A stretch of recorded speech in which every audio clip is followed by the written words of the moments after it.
Hello everyone, কেমন আছেন সবাই? আশা করছি সবাই অনেক ভালো আছেন। আমি অনেক ভালো আছি। তো আজকে এই বড় ভাই আমাকে কল দিয়ে বললো, রিয়াদ চলো এক জায়গায় ট্যুরে যাই। তো আমিও ভাবলাম অনেকদিন ট্যুর দেওয়া হয় না, তো যাই আজকে বেড়াই আসি। তো ভাইয়াকে জিজ্ঞাসা করলাম, ভাইয়া কই যাবেন? ভাইয়া বললো চলো সংসদ ভবন থেকে ঘুরে আসি। তো যেই কথা সেই কাজ, আমরা বেরিয়ে পড়লাম। তো ভাবছিলাম দুইটা বাইক নিয়ে যাব, কিন্তু তেলের যে দাম আর বর্তমানে তেল পাওয়া যাচ্ছে না, তাই তেল বাঁচিয়ে আমরা এক বাইকেই দুজন গেলাম। তো কিছুক্ষণের মধ্যে আমরা হাতিঝিল চলে আসলাম।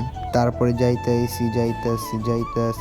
যাইতে অনেক সময় যাওয়ার পরে আমরা আমাদের সংসদ ভবনকে দেখতে পারলাম। তখন একটু ভালো লাগলো, মনটা খুবই ভালো লাগতেছিল, কারণ ফার্স্ট আমি সংসদ ভবনের এত কাছে আছি, আর এত কাছ থেকে দেখার মানে আসলেই মজাটাই আলাদা। অনেক অনেক অনেক ভালো লাগতেছিল। সবই সম্ভব হয়েছে আমার এই বড় ভাইটার জন্য। তো ভাইয়াকে অসংখ্য ধন্যবাদ আমাকে এভাবে ইনভাইট করে নিয়ে যাওয়ার জন্য।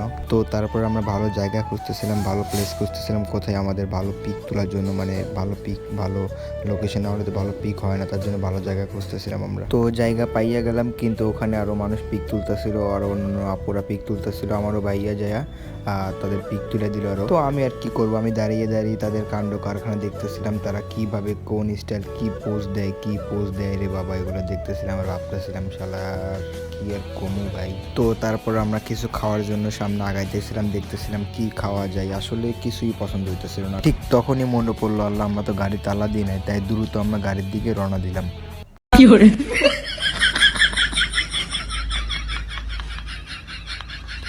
তো এসে দেখি আলহামদুলিল্লাহ গাড়ি ঠিকঠাকই আছে। তারপরে ভাইয়া এখান থেকে তালা খুলে সামনের চাক্কায় সুন্দর করে তালাটা মারা শুরু করলো।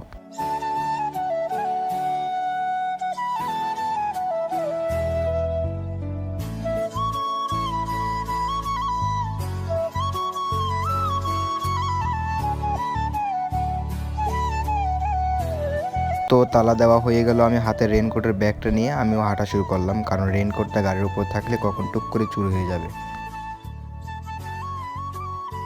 তো আমি ভিডিও করতেছিলাম, হাজার হাজার মানুষ আমাদের দিকে তাকিয়েছিল, আসলে আমার লজ্জা করছে, তার জন্য আর কি ভিডিও করা কমিয়ে দিলাম। তো তারপরে চলে আসলাম মাঠা খাইতে। ভাইয়া আমার জন্য মাঠা নিল, তার জন্য মাঠা নিল, আমাকে দিল, আমি খাওয়া শুরু করে দিলাম। আর ভাবনি এদিক আর ওদিক অন্য অন্য মেয়ে, সরি মানে ভাই, সরি ওগুলোকে শোনা, যাই হোক মানুষের দিকে তাকালাম আর কি।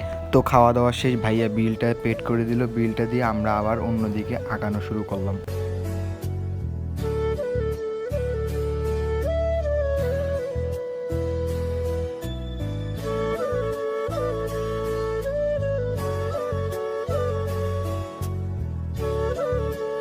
তো তারপর আমরা খেলনার দোকানে চলে আসলাম, ভাবলাম এখান থেকে আমার বাচ্চার জন্য একটা খেলনা কিনে নিয়ে যাই, কিন্তু তারপরেই মনে পড়লো আমি তো বিয়েই করি নাই, বিয়ে যদি করি নাই বাচ্চা নাই যেহেতু, তাহলে আমি খেলনা কিনেই কি করব।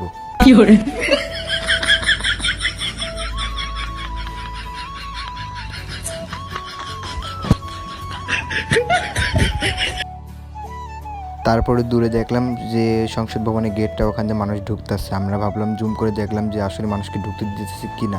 তো ভালো করে একটু খেয়াল করলাম, দেখলাম যে না, ঢুকতে দিতেছে না, জাস্ট ফটো তোলার জন্য ওখানে গেছে মানুষ। তো আমরাও চলে আসলাম ওখানে ফটো তোলার জন্য।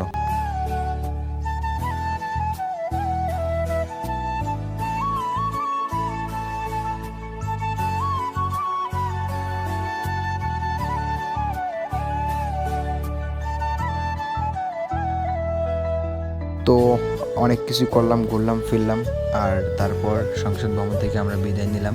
আপনাদের থেকেও বিদায় নিতেছি। সবাই ভালো থাকবেন, সুস্থ থাকবেন। আল্লাহ হাফেজ। দেখা হবে আবার অন্য কোনো ভিডিওতে।